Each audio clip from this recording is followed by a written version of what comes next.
6월 27일 말씀과 함께 읽는 철로역정. 오늘은 21번째 시간으로 믿음을 만난다라는 제목으로 함께 철로역정 여행을 떠나겠습니다.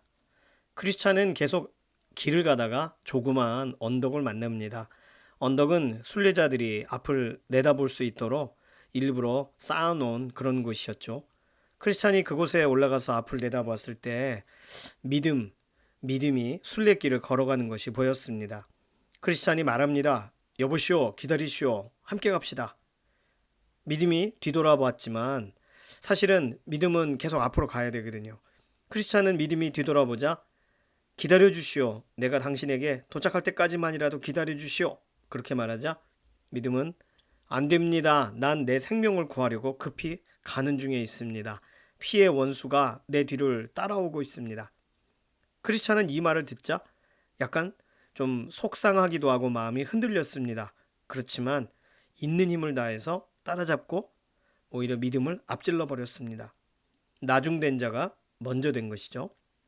그래서 의기양양한 미소를 짓는 그런 이제 내가 더 빨리 나왔습니다. 이렇게 미소를 짓는 순간 발밑을 주의하지 않아서 길 위에 넘어지게 되죠. 믿음이 도와주기 전까지 일어날 수 없습니다. 여기 언덕은 천성을 바라보도록 천성길 가다가 또 바라볼 수 있는 쉼터처럼 언덕을 만들어 놓은 것인데 지금 천성길을 앞서가고 있는 믿음이 보였던 거죠. 지금 믿음이 더 서둘러서 가려고 하는 이유는 지금까지 있었던 그의 삶 가운데 일어났던 많은 일들을 통해서 순례길에 방해되지 않게 하려는 그런 여러 가지의 이야기들이 이제 등장하게 됩니다. 그가 교만한 순간, 헛된 영광을 추구한 순간 주인공이 믿음 앞에서 넘어지게 되는 것. 이 부분도 갈라디아서 5장 26절 관련돼서 한번 살펴볼 필요가 있겠습니다. 어쨌든 만났어요. 그러고는 믿음이 일으켜주고 그러면서 서로에 대해 이야기를 나눕니다. 서로 길을 가면서 순례길에 일어난 일들이 무엇이었는지 다정한 이야기를 나눕니다. 경건한 대화는 서로를 세워주죠. 격려해주죠. 크리스찬이 질문합니다. 존경하고 친애하는 형제 믿음 씨, 제가 당신을 따라잡게 된 것이 몹시 기쁩니다. 하나님께서 우리 마음을 부드럽게 해주셔서 함께 길동무가 되게 하신 것에 감사드립니다. 혹시 걸어오는 동안 어떤 일이 있었습니까? 믿음이 말하죠. 사랑하는 친구요. 사실은 우리가 살던 도시를 떠날 그때부터 나는 당신과 함께 하려 했지만 당신이 먼저 떠났기 때문에 할 수 없이 나 혼자 이 먼 길을 오게 된 것입니다. 나를 뒤따라서 순례길을 떠나왔다고요? 그럼 얼마 동안이나 더 멸망의 도시에 머물러 있었던 겁니까? 믿음이 말하죠. 당신이 떠난 이후에 도시가 멀지 않아 하늘에서 내려오는 그 불에 타버릴 것이라는 소문이 크게 퍼져서 더 오래 머물 수가 없었습니다. 정말입니까? 이웃 사람들이 그런 말을 했단 말인가요? 지금 순례길을 앞서거니 뒤서거니 걸어가면서 주인공과 믿음은 서로 다정한 대화, 경건한 대화를 진행합니다. 그 대화는 덕을 세워주고 서로를 축복하고 하나님께서 각자에게 어떤 인도하셨는지에 대해 확인하는 아주 복된 대화죠. 이 대화를 통해서 첫 번째 알 수 있는 사실은 크리스찬 혼자 떠났지만 크리스찬으로 인하여 그 사회에 그 지역에 두려움이 정말 무슨 일이 일어나는 거 아닌가라고 하는 이야기들이 퍼졌다는 것이죠. 순례의 시작은 언제나 새로운 각성과 결단에서 시작합니다. 그런데 이 이야기가 이제 믿음만 떠나가고 왜 다른 사람은 떠나오지 않았는가를 통해 우리가 확인할 수 있는데 죄에 대한 각성을 하고 떠난 사람과 뭔가 도전은 받으나 실제적인 영적인 각성이 일어나지 않은 사람들, 그들은 떠나지 못했다는 이야기, 이 두 가지를 함께 우리가 보게 됩니다. 믿음이 말하죠. 네, 한동안 모든 사람의 입에 이 도시가 멸망할 것이라는 이야기가 오르내렸습니다. 크리스찬, 그렇다면 위험을 피해서 도시를 떠나온 사람이 당신 외에는 더 없습니까? 아닙니다. 이야기는 많이 돌고 뭔가 이렇게 일어날 것 같았지만 확실히 믿는 사람은 별로 없었습니다. 당신에 대한 이야기가 한참 열띤 논쟁이 되었을 그때에 몇몇 사람들은 당신의 순례 여행, 순례길을 필사적인 도피라고 조롱했습니다. 그러나 나는 우리 도시가 유황불로 멸망할 것이라고 믿었고 또 믿어지고 지금도 믿고 있기 때문에 도망쳐 나왔습니다. 크리스찬이 말하죠. 혹시 변덕쟁이라는 사람에 대해 들어본 적이 있습니까? 예, 듣자 하니 그가 절망의 수렁까지는 당신을 따라갔다고 하더군요. 자랑스럽게 이야기한 거죠. 그는 자신이 수렁에 빠졌다는 것을 눈치채지 못하게 하려고 노력했지만 그 몸에 묻은 진흙을 보고 변덕쟁이가 수렁에 빠졌던 사람이라는 것을 저는 알 수 있었습니다. 자기 자신을 속인 거죠. 아, 나도 다 따라가 봤지만 그 별거 없더라. 이렇게 얘기한 거죠. 크리스찬이 말합니다. 이웃 사람들은 그것에 대해 뭐라고 말하던가요? 자, 사람들이 멸망의 도시를 떠나지 않는 이유는 자신들의 죄를 보지 못하기 때문입니다. 따라서 심판에 대해 깨닫지도 못하고 구원의 필요성도 알지 못해요. 그냥 두려움도 있고 염려도 있고 걱정도 있고 뭔가 대화가 되는 것 같으나 실질적인 변화는 일어나지 않는 거죠. 믿음이 말합니다. 되돌아온 후에 변덕쟁이가 되돌아온 후를 말해요. 그는 모든 사람들에게 조롱을 받았습니다. 그리고 아무도 그에게 일을 주지 않았습니다. 그는 도성을 떠나기 전보다 7배나 더 어려운 다른 번역에선 악한 상태가 되어 있었습니다. 순례길을 가다가 포기한 사람의 결과는 전보다 더 나빠지는 것을 말하죠. 그 집이 소재되고 정리되자 7귀신이 들어왔다라는 본문과 연관돼서 존 버년 목사님이 이렇게 내용을 쓴 것 같습니다. 크리스찬이 말합니다. 그런데 사람들은 변덕쟁이 그가 저버린 길을 똑같이 멸시하면서 왜 그를 반대하나요? 믿음. 사람들은 그를 변절자이고 신앙 고백에 진실하지 않았으니 목을 매달아야 한다고 말했습니다. 그가 생명길을 포기했기 때문에 하나님께서 심지어 원수들을 움직이셔서 그를 꾸짖게 하신 것이 아닌가, 그를 교훈을 삼으신 것이 아닌가 싶습니다. 지금 믿음이 그 사건을 해석하는 거죠. 왜 변덕쟁이 그가 돌아왔음에도 기존의 사람들에게서 버림받게 되었는지에 대한 내용이죠. 그러니까 하나님은 원수들을 움직이셔서 그분의 뜻을 성취하십니다. 자, 크리스찬, 당신이 도시를 떠나기 전 그와 이야기한 적이 없습니까? 네, 길에서 한 번 만났지만 그는 자신이 한 일이 부끄러웠는지 저를 외면하고 지나갔습니다. 그래서 아무런 대화도 나누지 못했습니다. 크리스찬, 참 안 됐군요. 도성이 멸망할 때 그도 멸망하게 될 텐데. 속담대로 개가 토한 것을 다시 먹고 돼지가 씻은 후에 다시 더러운 구덩이에 뒹굴게 되는 그런 격이 되었군요. 다시 세상으로 돌아간 사람의 그 모습을 말합니다. 이상하죠? 믿지 않는 사람들도 나름대로 열심히라고 하다가 또 그냥 신앙을 버린 사람을 볼 때 잘했어. 그거 별거 아닌 거지. 신앙생활 뭐 중요하지 않아라고 자기 편을 삼는 게 아니라 비난해요. 세상의 방식이에요. 그것이. 그러니 우리는 믿음의 길을 걸어간다면 계속 걸어가야 되겠습니다. 자, 믿음이 말하죠. 저도 그의 멸망이 안타깝습니다. 그러나 그렇게 되는 것을 그 누가 막을 수 있겠습니까? 그럼 믿음 씨, 그에 대한 이야기는 이제 이쯤 하고 우리에게 직접 관계되는 이야기를 할까요? 당신이 오는 길에서 무엇을 보고 겪었는지 좀 말해 주십시오. 분명히 무엇인가를 만났을 겁니다. 저는 많은 걸 경험했거든요. 제 얘기 하기 전에 당신 얘기를 듣고 싶습니다. 이런 얘기죠. 그렇지 않다면 참 이상한 일이에요. 너무나도 많은 일이 있어서 할 말이 많을 겁니다. 믿음, 제가 알기론 당신은 절망의 수렁에 빠졌었지만 저는 다행히 빠지지 않고 무사히 좁은 문까지 올라왔습니다. 단지 음란, 바람둥이라는 못된 여자를 만나 하마터면 큰일 날 뻔했습니다. 자, 여기서 우리가 알 수 있는 거는 스토리상 주인공 크리스찬과 이제 친구가 되는 믿음의 차이점은 나이 차이가 있다는 걸 알 수 있어요. 왜냐하면 크리스찬은 절망의 수렁에 빠졌었지만 믿음은 수렁을 만나지 못한 거죠. 다행히 빠지지 않고 그랬으니까 수렁을 지나갔는데 오히려 음란이란 여자를 만났다고 합니다. 청년의 정욕과 연관된 시험을 통과했다는 사실을 이 믿음이라는 캐릭터를 통해서 설명하는 거예요.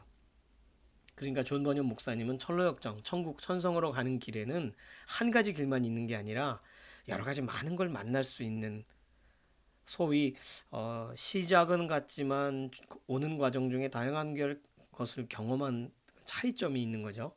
이제 그런 걸 다 설명하고 싶은 거예요. 크리스찬, 당신이 그 여자의 그물을 피했다니 참으로 다행입니다. 요셉도 그녀 때문에 곤욕을 치렀지만 당신처럼 필사적으로 피했다고 하죠. 물론 하마터면 목숨을 잃을 뻔했지만 말입니다. 그녀가 당신에게 어떻게 했습니까? 요셉의 이야기를 그 음란과 연관돼서 설명하는 거예요. 믿음, 당신도 어느 정도 알고 있겠지만 그 음란이라는 여자는 감각을 즐겁게 하는 말을 했고 당신이 생각할 수 없을 정도로 이것이 굉장히 집요했습니다. 그녀는 모든 쾌락과 향락을 다 주겠다고 약속하면서 자기와 함께 가자고 끈질기게 유혹했습니다. 유혹의 성격이 나타나는 거죠. 도무지 거절하기에 쉽지 않게 간교한 말로 유혹하는 걸 말합니다. 크리스찬이 묻습니다. 하지만 그녀가 착한 양심, 참된 양심의 만족을 주겠다는 약속은 하지 않았죠. 줄 수 없는 거죠. 이게 음란이. 믿음 잘 알고 계시는군요. 그녀는 온갖 육신과 정욕의 만족을 약속했지만 착한 양심, 참된 양심에 대해서 준다는 말은 안 했습니다. 크리스찬이 말합니다. 당신이 그녀를 피할 수 있었던 것에 대해 하나님께 감사합니다. 음료에 입은 깊은 함정이라 여호와의 노를 당한 자는 거기 빠지리라 말씀에 그렇게 기록하고 있습니다. 믿음 그렇지만 제가 완전히 그녀를 피했는지 모르겠어요. 자, 왜 이런 얘기를 하는가 볼까요? 왜죠? 그녀의 유혹에 빠지지 않았을 거라고 저는 생각되는데요. 예, 물론 저 자신을 더럽힌 건 아닙니다. 전에 읽은 책의 한 구절이 생각나더군요. 그녀의 걸음은 수월로 나아가나니 말씀이 떠올랐다는 얘기죠. 저는 그 유혹을 벗어나려고 눈을 탁 감았습니다. 그러니까 이런 육신의 정욕과 연관된 이런 유혹의 문제는 마음을 거룩하고 신령한 말씀으로 채워져야만 이길 수 있는 것을 설명하고 있죠. 그런데 무슨 얘기를 하고 있는 걸까요? 자, 믿음. 그러자 그녀는 저에게 온갖 욕을 퍼부으며 물러갔고 저는 제 갈 길을 계속 갔습니다. 예, 마음이 흔들렸다는 걸 말하는 거예요. 여기서. 그런데 말씀이 생각나서 눈을 감았다. 아주 잘한 이야기죠. 크리스찬, 그 외에 혹시 길에 다른 공격은 없었습니까? 믿음, 곤고에 산 중턱에서 나이가 매우 지긋한 노인을 만났습니다. 노인은 제가 누구며 어디로 가는지 묻고는 자넨 정직한 사람같이 보이니 내가 주는 월급을 받으며 나와 함께 살지 않겠나? 이렇게 권면했습니다. 그래서 노인분의 이름과 사시는 곳을 물었더니 그 이름은 첫사람 아담이고 기만의 도시에 산다. 이렇게 말했다는 거죠. 그래서 저는 시킬 일과 품삯은 어떻게 됩니까? 물었습니다. 그는 일은 많은 쾌락을며 품삯은 그가 죽은 후에 상속자가 되는 것이라고 말했다는 거죠. 어떤 집에서 살며 또 다른 종들은 누구입니까? 묻자 자신의 집에는 세상 모든 만난 것들이 넘치며 종들은 전부 자신의 자손들이다 이렇게 말했다는 거예요. 자, 첫째 아담, 첫사람 아담에 대한 설명을 이렇게 하고 있습니다. 아담은 죄를 가지고 있죠. 죄성, 부패성을 가지고 있죠. 그래서 삭슬 준다는 건 뭐예요, 그럼? 죄의 삭슬 준다는 거죠. 이것은 영적인 죽음, 하나님 나라를 유업으로 받을 수 없는 것까지를 설명합니다. 그래서 많은 쾌락을 줄 수 있다. 그리고 품삯을 주는데 품삯은 나의 상속자가 되는 것이다. 이렇게 설명했다는 것이죠. 특별히 자녀 가운데 아들은 없고 딸만 셋인데 육신의 정욕, 안목의 정욕, 이생의 자랑이 딸들의 이름이고 원하면 그 딸들과 결혼해도 좋다. 이렇게 말했다는 거죠. 왜 아들은 없다는 표현을 썼을까요? 아마도 존 번역 목사님은 하나님의 아들 예수 그리스도와 비교하기 위해서 설명을 이렇게 한 것 같습니다. 오히려 사람의 딸들과 하나님의 아들 이런 구분을 좀 가져가는 것 같기도 합니다. 자, 믿음 설명하죠. 그래서 저는 저와 얼마나 오래 살기 원하십니까? 이렇게 묻자 노인은 자기가 살아있는 한 같이 살아야 한다. 이렇게 말했다는 거예요. 크리스찬이 묻습니다. 그래서 결국 노인과는 어떻게 됐습니까? 물론 처음에는 저 자신도 어느 정도 노인과 같이 가고 싶은 마음이 솔직히 있었습니다. 노인분의 말에 나름 공정한 부분이 있다는 생각이 들었고, 그런데 생각하다가 노인과 이야기하는 중 그분의 이마에 그의 행위와 함께 옛사람을 벗어버리라라고 쓰여 있는 게 보였습니다. 그때부터 노인이 무슨 말을 해도 아, 저분은 나를 그분의 집으로 데려가 종으로 팔아버리겠구나. 지금 말하고 있는 것과는 다르겠구나라는 생각이 들었다는 거예요. 그래서 노인에게 저에게 더 이상 말하지 마세요. 저는 그 집에 가고 싶지 않습니다. 이렇게 표현을 돌려서 했더니 노인이 아까 음란과 비슷하게 욕설을 퍼붓고 너의 길을 방해하기 위해서 사람을 뒤따라 보내겠다 이렇게 말했다는 거죠. 앞에서도 음란 얘기도 마찬가지지만 첫 사람 아담에 대한 것도 결국 대화를 했다는 것 자체는 마음이 끌리는 거예요. 그러면 여기서 이 해설과 연관돼서 마음이 끌린 것이 죄냐 아니냐 한번 다뤄볼 필요가 있습니다. 유혹을 받아서 마음의 욕심을 품은 것 그 자체가 이미 죄를 지은 거라고 볼 수가 있고, 비록 실행에 옮기진 않았지만 마음으로 죄를 지은 거죠. 그러니까 예수님이 말씀하신 부분과도 같습니다. 마음으로 이렇게 음욕을 품으면, 마음으로 이게 따라갈 생각을 하면 이미 끌려가고 있는 거니까요. 근데 여기서 그 아담의 말을 딱 가로막을 수 있는 특별한 표시가 아담의 이마에 보인 거죠. 아담 스스로가 이마에다가 글씨를 쓴 게 아니라 아마도 하나님이 그의 존재에 새겨 놓으신 것을 주인공 그 믿음이 보게 된 거죠. 그래서 그 행위와 함께 옛사람을 벗어버려라 라는 말씀이 명확해지자 불같은 마음이 일어나서 어떻게 보면 이것을 설명할 때 양심이 지금 내가 끌려가고 있는 죄의 문제를 고발하는 거죠. 만약에 이것을 못 본 척하고 그냥 가면 양심은 결국 파선하게 되는 거예요. 그 부분으로 이 본문의 내용을, 이 스토리의 내용을 이해하면 더 좋겠습니다. 믿음. 그래서 노인에게서 떠나려고 돌아서자 노인이 제 몸을 붙잡고 등을 세차게 잡아당겼는데 마치 제 몸이 떨어져 나가는 것 같았습니다. 그래서 저는 오호라 나는 곤고한 사람이로다 소리쳤고 얼른 산으로 뛰어 올라갔습니다. 마침내 제가 산의 중턱쯤에 이르러서 뒤돌아보니 정말 그 노인이 말했던 것처럼 어떤 사람이 뒤따라와서 딱 잡는 아주 그런 따라잡으려고 쫓아오는 사람이 바람처럼 따라오는 사람을 보게 됐다는 거죠. 그 사람은 언덕에 있는 어떤 정자가 있는 바로 그 근처까지 따라잡았다는 겁니다. 크리스찬이 말하죠. 아, 그 정자 생각납니다. 제가 쉬기 위해서 앉아 있었던 곳, 잠에 빠져 가슴에 간직했던 두루마리를 잃어버린 곳이 바로 그것입니다. 믿음이 말하죠. 선한 형제님, 제 말을 끝까지 들어보세요. 그 남자가 저를 따라잡자마자 한 일을 들어보세요. 그가 오자마자 내리치는 바람에 저는 죽은 자처럼 쓰러져 있었습니다. 다시 정신을 차리고 나서 저는 저한테 왜 그러십니까? 라고 하자 너는 은밀히 첫째 아담, 첫사람 아담에게 마음이 끌렸기 때문이다. 이렇게 말했다는 거죠. 자, 죄에 끌렸던 마음, 거듭났지만 십자가를 통과했다면요. 죄성이 그러나 우리에겐 육신을 갖고 있는 동안 죄성의 영향을 받죠. 여전히 죄의 유혹 가운데 노출되어 있습니다. 그래서 그 죄에 끌리는 마음을 결국은 차단할 수 있는 건 예수 그리스도의 은혜가 필요한 거예요. 믿음은 이어서 말합니다.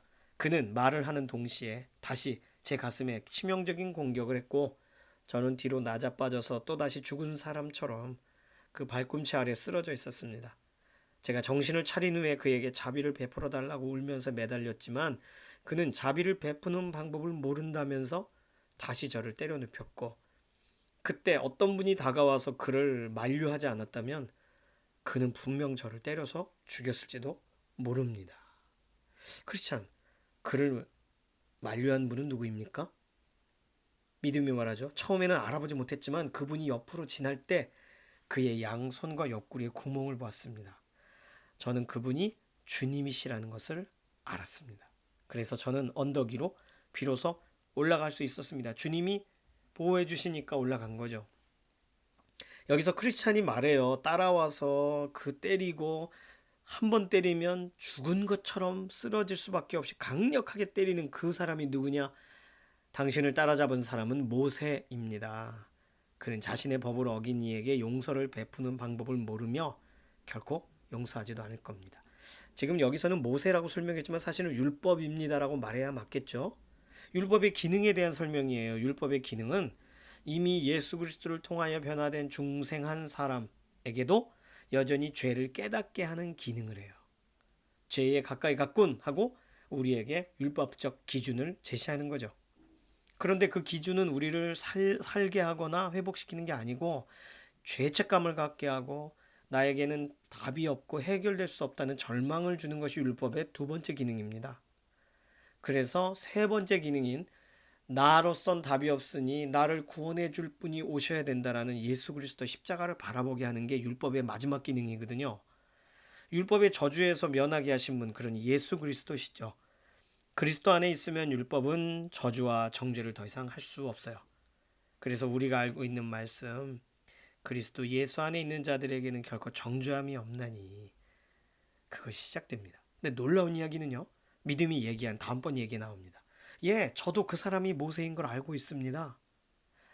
제가 그를 처음 만난 곳은 고향 땅에서부터 만났다는 거예요. 편안하게 살고 있을 언젠가 그가 저에게 와서 말하기를, 만약 당신이 이곳에 계속 머문다면 당신의 집을 불태워 버리겠다라고 말했다는 거예요. 그러니까 주인공 크리스찬은 책을 보면서, 아, 멸망할 도성, 이곳이 멸망하겠구나, 어떻게 하면 좋은가라고 고민하다 떠났는데, 이 믿음이란 사람은 그곳에서, 뭐 이름은 믿음이지만 원래부터 믿음이 있었다고 보기는 어렵죠. 멸망의 도성에 살았으니까. 그런데 그에게 모세가 찾아와서 너 여기 계속 머물면 불태워버리겠다. 그리고 크리스찬은 이것이 멸망의 도시가 될 것이다라고 떠나는 그런 이야기들이 동네에 넘치게 되고, 이 모든 것이 연결되어져서 믿음이 순례의 길을 떠나게 됐다는 거죠. 거듭나기 전에 율법의 기능이 뭐냐? 죄를 알게 하고 책망하는 기능이 있다는 거예요. 예수님은 영접하지 않았지만 어떤 집회에 그냥 가족이 따라왔다가 하나님의 말씀을 듣고는, 형제 어찌할꼬, 난 이제 어떻게 해야 좋겠습니까? 라고 막 통회하면서 회개하고, 예수님을 믿어져서가 아니라 죄의 문제 때문에 돌이키게 되죠. 예, 그게 율법의 1차적인 기능이에요. 책망하고 절망하게 하고 예수 그리스도밖에 소망이 없음을 알게 하는 것. 이게 율법이 알려주는 길입니다. 크리스찬, 당신이 모세를 만났던 곳에서 언덕의 꼭대기에 있는 집이 보이진 않았습니까? 믿음이 말하죠. 네, 봤습니다. 제가 그곳에 이르렀을 때 집 앞에 사자도 있었습니다. 하지만 정오였기 때문에, 해가 높이 떠 있었기 때문에 저는 사자들이 자고 있다고 생각했고, 그리고 해가 지기까지 시간이 많이 남았기 때문에 그냥 문지기를 지나쳐서 언덕 아래로 내려갔습니다. 그러니까 이 내용을 보면은 사자들이 으르렁거리는 것은, 아마도 해가 중천에 떠 있을 때는 정말 그 앞을 지나가도, 문지기를 지나쳐 가도 사자가 전혀 밝은 빛 가운데 노출되어 있을 때는 사자가 믿음을 시험하지 않았다는 거죠. 그런데 주인공처럼 어스름해져서 이제 저녁이 다 됐을 때는 믿음을 시험하는 것이, 사자가 그 길에서 지나가는 것을 지켜보고 으르렁거렸던 거죠. 내용들을 비교해서 이해해도 좋습니다. 크리스찬이 말해요. 문지기가 저에게 누군가가 지나갔다고 말합니다. 당신이 지나쳐 갔다는 것을 말했다는 거예요. 만약 당신이 그 집에 방문했더라면 참 좋았을 텐데, 그랬으면 아마 그곳에 있는 이들이 당신이 죽는 날까지 잊지 못할 정말 놀라운 보기 드문 진귀한 물건들을 다 보여줬을 텐데 말이죠. 아쉽습니다. 얘기하는 거예요. 그 다음에 궁금한 게 있죠. 주인공은. 그런데 겸손의 골짜기, 그 아름다운 그 저택 아래 겸손의 골짜기에서는 어떤 일이 없었습니까? 질문하는 거예요. 오는 길에 불만이라는 사람을 만났습니다. 그는 자기와 함께 돌아가자고 설득했습니다. 그가 돌아가자고 한 이유는 그 골짜기에서는 자기가 영광을 얻을 수 없기 때문이었고, 더욱 그가 말하기를, 이 골짜기를 애써 통과하려는 것은 자네 친구인 교만, 오만, 자기기만, 세상 영광이라는 그 친구들 말과 반대로 행동하는 거네. 그 친구들 말에 불순종하는 거야.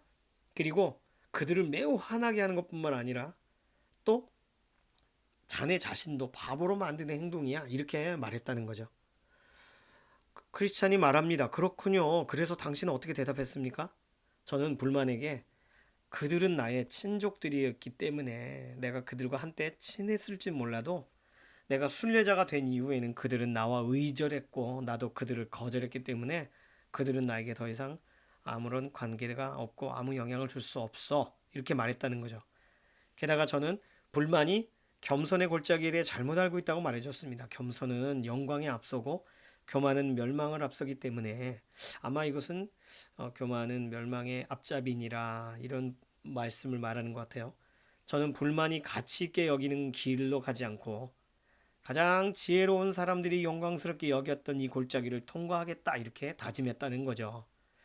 자, 여기 내용에서 불만이란 사람과 그 친구들, 그러니까 믿음의 원래 옛날 친구들의 이름을 비교해 볼 때 하나님이 요구하는 것이 무엇이고 사람이 추구하는 게 무엇인지를 비교해 볼 수 있습니다. 자, 사람이 추구하는 것부터 볼까요? 사람이 추구하는 건 불만족, 만족하지 못하죠. 근데 하나님은 하나님 안에 자족하도록 하세요.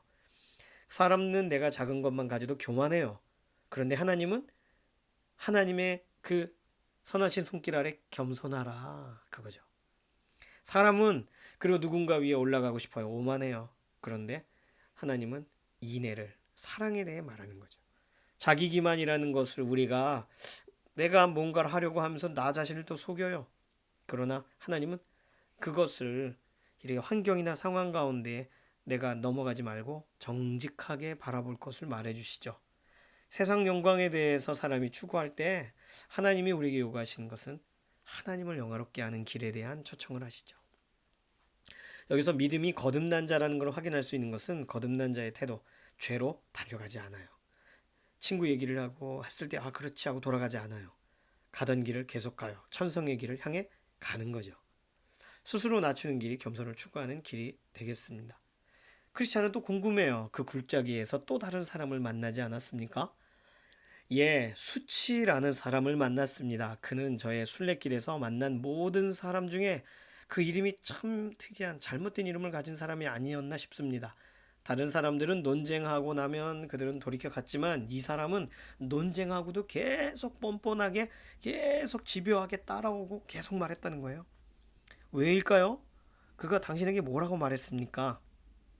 말도 마십시오. 그 사람은 종교, 신앙 자체에 대해서 반대하면서 종교를 갖는 것은 한심하고 천하고 비열한 일이라고 말했습니다. 특히 마음이 이렇게 부드러워져 어떻게 하면 좋아 하고 양심에 이렇게 절여하는 것, 이거 성령에 의해 부드러운 양심이 되는 것은 남자다운 게 아니고 좀 허세를 부릴 줄 알고 허세를 부릴 자유가 있을 때 그걸 굳이 벗어나려고 하는 행동이 참 이상한 행동이다라고 말했다는 거예요.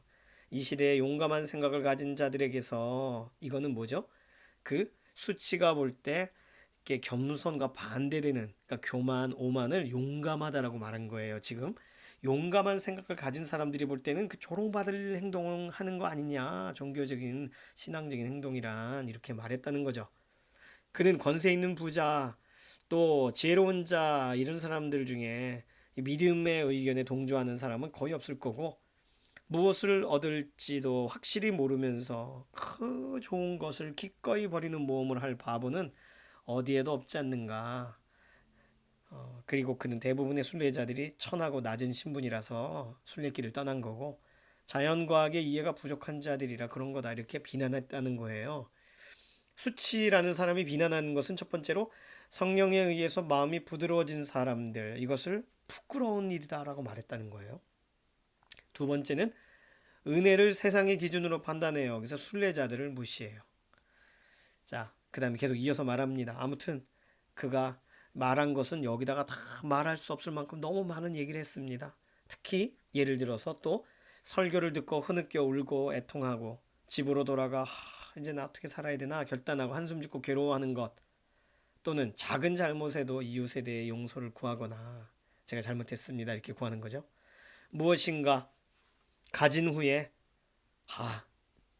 돌려주거나 배상하거나 이거 모두 수치스러운 일입니다. 그 내가 딱 따박따박 나한테 온 거 왜 돌려줘야 돼? 이런 식으로 말했다는 거예요. 수치는 종교가 사람을 이상하게 만든다면서 예를 들어 조그만 악행이라도 내 탓이요 하는 거, 믿음의 형제라는 이유로 천한 사람을 존경하는 거, 이거 부끄러운 일이 아니야 이렇게 말했다는 거죠. 지금 수치가 비난하는 것들이 여러 가지인데 죄를 깨닫는 것에 대해 회개하는 것에 대해 비난해요. 또 회개의 증거 열매들에 대해서 우습게 여겨요. 거듭난 양심, 존경, 그리스도 안에서 높낮음이 없다는 사실에 대해 무시해요. 자, 크리스찬은 궁금해요. 그래서 당신은 그에게 뭐라고 말했습니까? 처음에 저는 뭐라고 말해야 될지 그의 말에 눌려가지고 당혹스럽고 얼굴이 빨개져 있어서 뭐라 말해야 될지 몰랐습니다. 그런데 그는 저를 반드시 넘어뜨리려고 작심한 것처럼 보였고 이것이 막 압박이 올 그때 사람 중에 높임 받는 것은 하나님께 미움 받는 것이라는 말씀이 떠올랐다는 거죠. 그 말씀이 떠오르는 순간 저 수치라는 사람은 사람에 대한 얘기만 하는 거지 하나님에 대한 하나님의 그 말씀의 기준에 대해서는 한마디도 하고 있지 않다는 것이 보여졌다는 거예요. 이거 되게 중요하죠. 수치의 목적은 신앙 고백을 부끄럽게 하는 거예요. 어떻게 보면 인본주의적인 이야기들, 그러니까 이때 어떻게 일어서야 돼요? 믿음의 기준으로 일어서야 되겠습니다. 그래서 저는 최후의 날에 죽음과 생명으로 갈라지게 될 그때 그 길은 세상의 허세, 소위 용감하다 하는 것으로 되는 게 아니라 가장 높으신 이의 법과 지혜, 그 기준에 따라 죽음이냐 생명이냐로 갈라진다는 사실이 깨달아졌다는 거예요. 그래서 하나님의 말씀이 최고라는 생각이 들었고, 비록 이 세상의 모든 사람들이 반대해도 하나님이 기뻐하시면 된다는 생각이, 다시 말해서 하나님이 사랑하시는 신앙 고백을 갖자, 하나님이 좋아하시는 부드러운 양심을 갖자, 하나님이 지혜롭다 하시는 그 나라를 위해 스스로 바보가 되자, 이런 생각을 막 품게 됐고, 하나님을 사랑하는 가난한 자가 되기로, 하나님을 미워하는 부자가 되지 않기로, 오히려 영적으로 부유해지기로 결정했다는 거예요. 그래서 순간 그가 한 모든 이야기들에 막 무력해지던 그 믿음은 그는 구원의 원수구나라고 알아졌다는 거죠. 그래서 구원의 원수인 수치에게 이렇게 말했다는 거예요. 수치야 물러가라. 내 주권자이신 주님을 대항하고 너를 받아들일 것 같으냐? 만약 그렇게 한다면 주께서 다시 오실 때 내가 어떻게 그분을 똑바로 바라볼 수 있겠냐? 내가 지금 주님의 길과 종들을 부끄러워한다면 내가 어떻게 그분의 축복을 기대할 수 있겠냐? 이렇게 소리쳤다는 거예요. 하지만 수치는 뻔뻔한 악인이어서 떠나지 않고 귀에다가 계속 종교의 약점에 대해 속삭이고 떠나지 않았다는 거예요. 야, 이런 사람 안 만나시기를 바랍니다. 이런 사람 만나면 귀를 막고 그냥 떠나야 돼요. 자, 이런 수치와 같은 사람을 만났을 때 대응책은 세상적인 말을 기준으로 삼지 말고 하나님의 말씀 앞으로 돌아와야 돼요. 왜냐하면 그가 하는 말이 사실은 어떻게 보면은 아픈 이야기들이거든요. 사람은 온전하지 않죠. 그러니까 온전하지 않다는 얘기를 계속 들으면 정말 살고 싶지 않다는 생각이 들면 그건 잘못된 적용이죠. 온전하지 않으니까 구원이 필요하죠. 온전하지 않으니까 하나님의 도움이 필요한 거죠. 자, 우리 믿음을 누군가가 비난할 때 그들은 죄의 각성이 없이 세상적인 관점으로 공격하고 있다는 사실을 우리가 알아야 됩니다. 그가 어떤 깊은 변화와 결단과 회복과 하나님 앞에 정말 돌이킴이 있어서 그런 말을 하는 게 아니라는 거예요. 오늘 우리 삶에 있는 동역자 가운데에도 뭔가 중요한 또 지혜로운 이야기를 한다고 하면서 우리를 하나님 앞에 세워놓는 것이 아니라 예수 그리스도 앞에 향해 놓지 않는 다른 길로 말해주는 사람이 등장한다면, 다시 말하면 상처의 이야기만 하고 안 되는 이야기만 하고 나쁜 이야기들만 하고 절망의 이야기만 한다면 그 사람을 신앙의 동역자로 보아야 될까요? 우리는 그래 권사님이 얘기하니까 우리 집사님이 얘기하니까 뭐 이렇게 말할 수 있겠죠. 그렇게 보면 안 돼요. 그 순간 소위 우린 이런 표현 쓰지 않습니까? 저 사람 뭐가 씌었나 봐 이런 말 하죠. 우리는 예수 그리스도에 대해 말하는 것이 우리의 결론이어야 되는 줄로 믿습니다. 그렇게 말하지 않는 말들은 쳐내셔야 돼요. 귀를 막으셔야 돼요. 관계를 끊을 순 없지만 그 모든 것들을 선을 그어야 돼요. 통화를 한참 하고 나서 예수 그리스도와 상관없는 결론이 나온다면 그 얘기 왜 들은 거예요? 그 사람은 자신의 입장을 관철시키기 위해 말했을 뿐입니다. 영향을 주기 위해 말한 거예요. 소위 요즘 말로 말하면 그 뭐라 그럴까? 그 가스라이팅이라 그러죠. 내가 생각하는 의도로 그 사람을 무력시켜서 종이 되게 만드는 거. 예수님은 제자들을 그렇게 하지 않으셨거든요.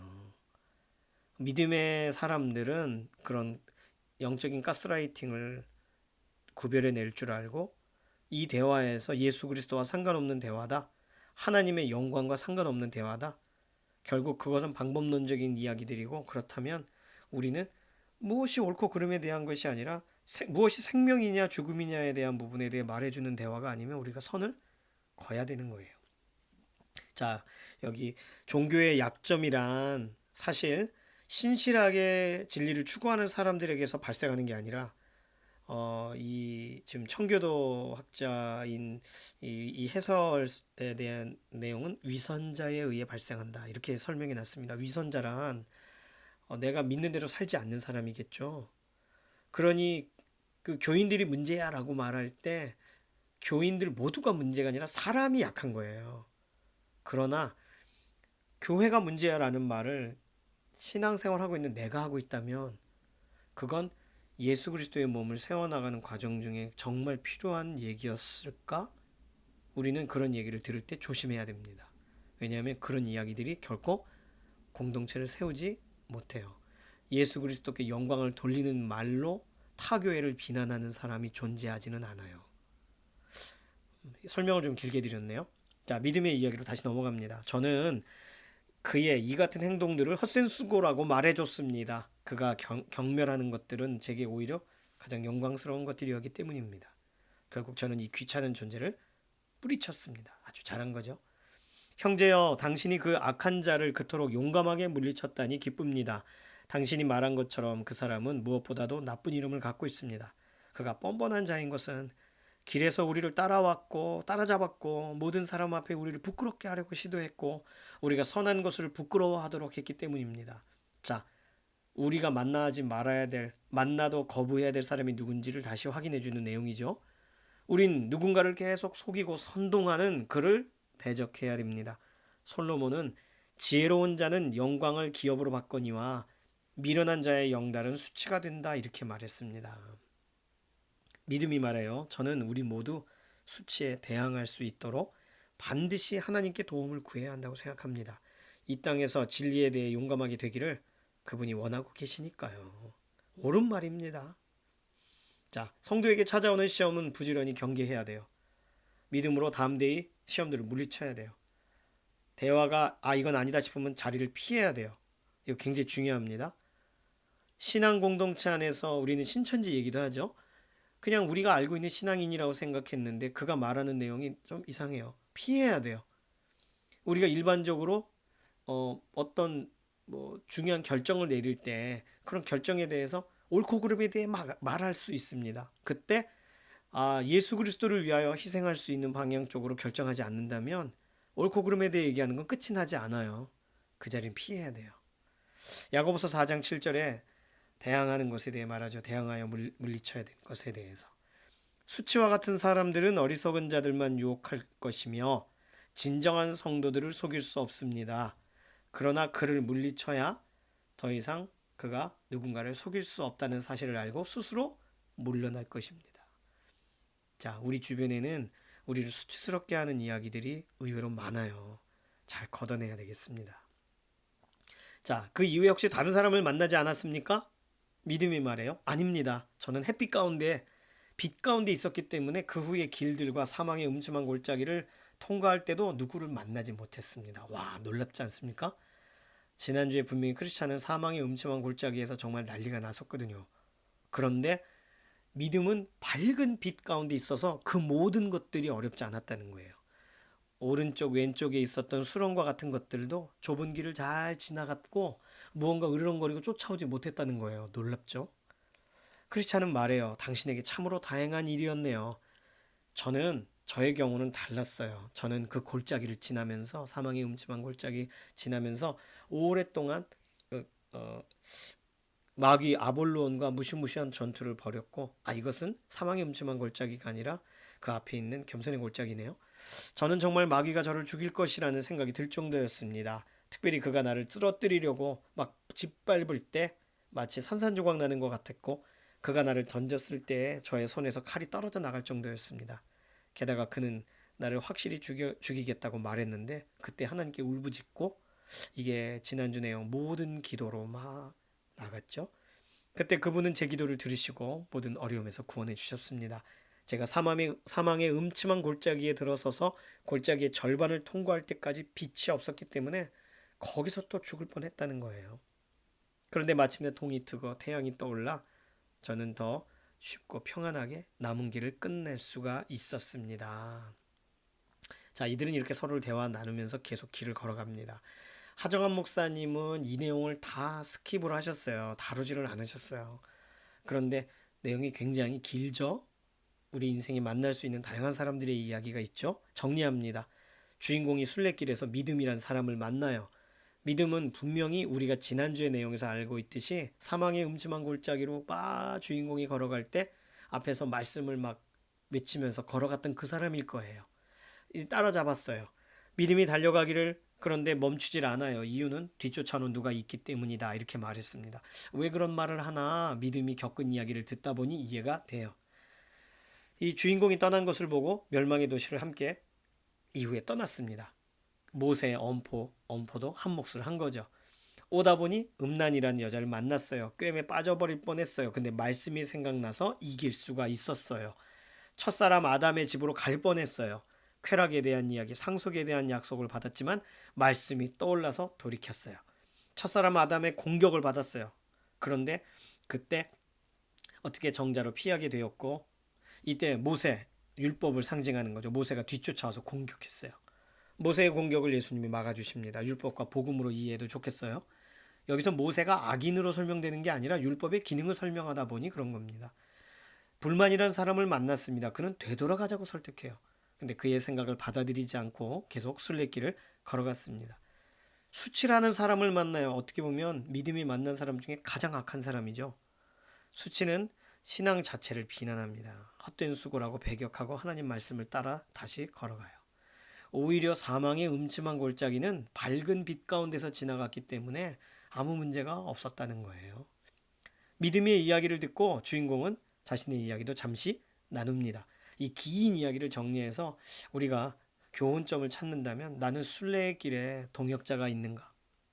그 동역자가 나와 똑같지 않은 경험을 했다고 해도 나와 다른 경험을 했다고 해도 혹시 나는 그의 경험을 존중하는가? 그의 이야기가 나에게 언제 닥쳐올지 모르는 어떤 이야기에 실마리를 제공해 줄 수 있고 그가 경험한 은혜와 그가 만난 하나님의 그 사건이 나에게 오늘 흔들리는 내 마음을 잡아줄 수 있죠. 그래서 똑같은 일을 경험한 사람이 위로가 되기도 하지만 서로 조금씩 다른 인생길을 걸어가면서 순례길의 이야기가 큰 도움이 됩니다. 목장 모임. 그래서 굉장히 중요한 거예요. 자, 연관 본문이 있어요. 누가복음 13장 30절. 보라, 나중된 자로서 먼저 될 자도 있고 먼저 된 자로서 나중될 자도 있느니라. 목장 나눔의 내용은 지금까지 신앙생활에서 만났던 동역자들을 떠올려 보셔서 그들을 통해 얻었던 귀한 이야기가 뭐였는가 한번 좀 생각해 보는 시간이 있으면 좋겠습니다. 두 번째는요. 앞서가더라도 겸손을 잊지 않고 뒤따라가더라도 은혜에 붙들리는 우리가 되도록 서로를 위해 기도해 주면서 마치시면 되겠습니다. 오늘 굉장히 길었어요. 이 긴 것 다음 주도 내용이 굉장히 길어요. 기도해 주세요. 만드는 게 많이 힘들더라고요, 저도. 목장에 속한 동역자를 위해서 서로의 한 주간을 축복하면서 기도해 주시고 기도하는 현장에서 서로 묶여 있는 부분이나 막힌 부분들이 또 해결되는 은혜를 보기를 원합니다. 다음 주 7월 첫째 주에 22과는 이제 전체 내용 가운데에 새로운 시즌으로 들어가게 되겠습니다. 잠깐 기도합니다. 살아계신 하나님 감사합니다. 우리의 삶을 주관하시고 철로역정 길 걸어가면서 여러 가지 많은 일들을 만나는데 이번 주에도 우리가 생각할 수 있는 여러 가지 주제 경험하게 해주셔서 감사합니다. 하나님의 은혜를 사모합니다. 우리의 삶을 이끄시고 붙들어 주시옵소서. 감사드리며 살아계신 예수님의 이름으로 기도드립니다. 아멘. 긴 시간 수고하셨습니다.